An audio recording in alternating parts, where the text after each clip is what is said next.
Si t'aimes le rap et le sport, t'as forcément entendu ça. Pour de l'argent, on se bagarre.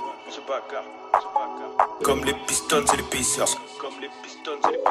Je vais te raconter ce qui s'est réellement passé ce soir-là. On est en 2004. Palace d'Auburn Hills, les Detroit Pistons, champions en titre, reçoivent les Indiana Pacers. Il reste 45 secondes, les Pacers mènent largement. Ron Artest commet une grosse faute sur Ben Wallace. Wallace pète un câble, le ton monte, ça dégénère. Alors bien sûr, c'est des images qu'on n'aime pas voir. Mais jusqu'ici, rien d'anormal dans un match de NBA aussi serré. Mais là, un fan balance un verre sur Artest, qui est allongé sur la table de marque.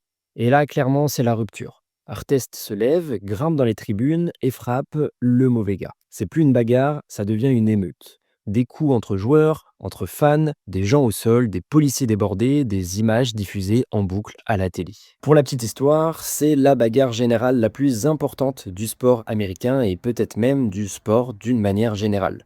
Au total, c'est plus de 140 matchs de suspension qui ont été distribués. En revanche, cette bagarre, elle a changé à jamais l'image ultra-violente des tribunes NBA de l'époque. La Ligue américaine s'en est servie pour imposer un nouveau visage. Costard-cravate, marketing clean, fin des bagarres. Si tu veux que je te parle de cette nouvelle image, dis-le moi en commentaire. Et si cette petite histoire t'a appris un truc, tu peux liker et t'abonner. C'est un petit geste, mais ça compte vraiment beaucoup pour moi.